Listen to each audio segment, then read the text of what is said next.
कि बाबा हमको आज तक किसी भाई ने, हिंदू भाई हो कि मुस्लिम भाई हो, एक आपको छोड़कर किस धरती पर कोई नहीं बोला मेरे लिए आप भगवान हैं, परमात्मा हैं, ईश्वर हैं, खुदा। हाँ, तो सर इतना ही हम बोल करके बाबा हसन साहब जी को प्रणाम करते हैं और जाने अनजाने में जो भूल चूक हुई होगी उसे क्षमा कर देंगे। इस दफ़ा बकरा ईद में ये नहीं आ सके थे स्वामी जी, हालांकि हर साल पिछले कई वर्षों से माशाल्लाह ये यहाँ बकरा ईद की नमाज में यहाँ आते हैं, हम लोगों से गले गले मिलते हैं और मोहब्बत का इजहार करते हैं।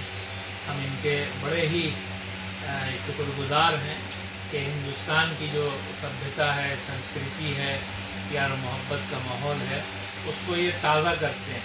तो इस साल मैं चूँकि लखनऊ में मैंने बकरा ईद की और मैं सफ़र पे चला गया था बाहर, वहाँ से आया तो लखनऊ आया, यहाँ नहीं आ सका, तो ये मुझे मुलाकात करने, मोहब्बत का पैगाम देने और मुझसे मिलने के लिए खानकाह आए हैं। इनका बहुत बहुत यहाँ सम्मान है, इनका अभिनंदन है और इनको हम खुश आमदीद कहते हैं, वेलकम करते हैं। तो साहब हमारे राजा के राज दरबार हैं और इस बार हम बकरीद के त्यौहार पर सभी नहीं जा सकते क्योंकि कई वर्षों से हम आते हैं। तो साहब बाहर थे, बाबा हसन साहब जी। तो आज हमारी पता नहीं कई दिनों से इच्छा हो रही थी कि हम बाबा हसन साहब जी से मिलेंगे और आशीर्वाद भी देंगे और आशीर्वाद भी लेंगे।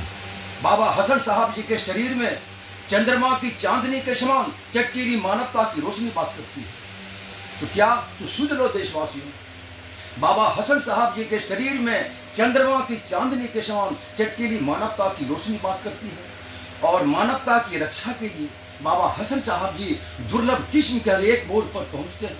चाहे वो मोड़ मंदिर की हो, चाहे वो मोड़ मस्जिद की हो, बाबा हसन साहब जी के लिए वो एक है। ऐसे कितने लोग हैं जो अच्छे विचार प्रदान करने की या सही रास्ता दिखाने की ईश्वर से प्रार्थना करते हैं, खुदा से प्रार्थना करते हैं। ये हैं बाबा हमारे हसन साहब जी, जिन्होंने हसन साहब जी ने आज से कुछ साल पहले हमको बताया थे बाबा कि स्वामी जी आप जगह को पसंद कीजिए, आपने अपनी कुटिया कहाँ बनाना चाहते हैं, क्योंकि मुझे मालूम है कि आपको केवल एक माँ है जो कि 103 वर्षों की माँ है और आप अकेले हैं। तो हमने बाबा हसन साहब जी की बात को स्वीकार किया। यहाँ पर राजा हो या रंक हो, बाबा की दिल की दरवाजा खुला हुआ है। सारे आदमी एक किस्म के हैं। जब हम आते हैं, जब किसी हिंदू भाई मुस्लिम भाई को पता चलता है कि महंत जी बाबा के दरबार जा रहे हैं, राजा के राज दरबार जा रहे हैं, तो हम बता देते हैं भैया सुन लो 5 दरवाजे के मंदिर जाते हैं। तो कहते हैं हिंदू भाई मुस्लिम भाई हम लोग तो 2 दरवाजे के लिए, दरवाजा तो दिल की है, दिल की दरवाजा खुला हुआ है बाबा हसन साहब जी की। ये मानवता की पहचान है और जिनके पास में मानवता भरा हुआ गुण हो वो समाज में ऊंचा होते हैं। और एक हम दया का भीख मांग रहे हैं, ये भी सुन लीजिए। हाँ हुक्म कीजिए आप। नहीं, एक हम दया का यही भीख मांग रहे हैं कि हम बीमार रहते हैं, हम साहब से बाबा हसन साहब जी से आशीर्वाद लेके जा रहे हैं क्योंकि हम बराबर बीमार रहते हैं। सेहत आप सलामती के साथ रखे, आपकी परेशानियां दूर फरमाएं, ऊपर वाले की कृपा आप पर हमेशा बनी रहे।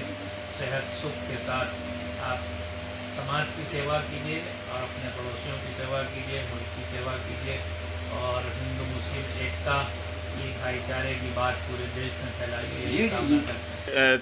तमाम मजहब के लोग साथ मिलकर चलेंगे तो देश तरक्की की ओर अग्रसर होगा। नहीं, ये तो इस देश की आत्मा, इस देश की बुनियाद में ये चीज़ इस तरह रची और बसी हुई है कि चाहे कितनी ही नफ़रत की आंधियाँ चलें, जो मोहब्बत प्यार जो सदियों से बाकी रहा है आज भी देखने को मिल रहा है। अभी आपके सामने ये एक जीता जागता सबूत है जो खानका पीर डमरिया शाह में हमारे महंत जी यहाँ तशरीफ़ लाए हुए हैं और हमेशा मोहब्बत के साथ, एहतराम के साथ, प्रेम के साथ, भाईचारे के साथ, भाईचारे का पैगाम लेकर आते हैं।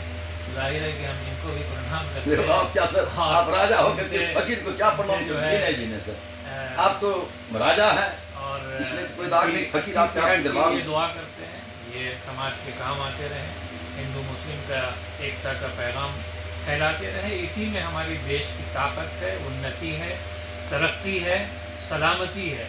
को रक्षा कीजिए और इनकी शरीर में दिव्य शक्ति प्रदान कीजिए। जो एक गरीब ब्राह्मण को ये राजा की राज दरबार में इस मालिक ने हमारे कंधे पर हाथ करके हाथ में हाथ मिलाते हैं। हे रात्रि देवी इन बाबू पर रक्षा कीजिए, इनकी बाबू को शरीर में अद्भुत शक्ति प्रदान कीजिए, निरोग रखिए, स्वस्थ रखिए, सकुशल रखिए।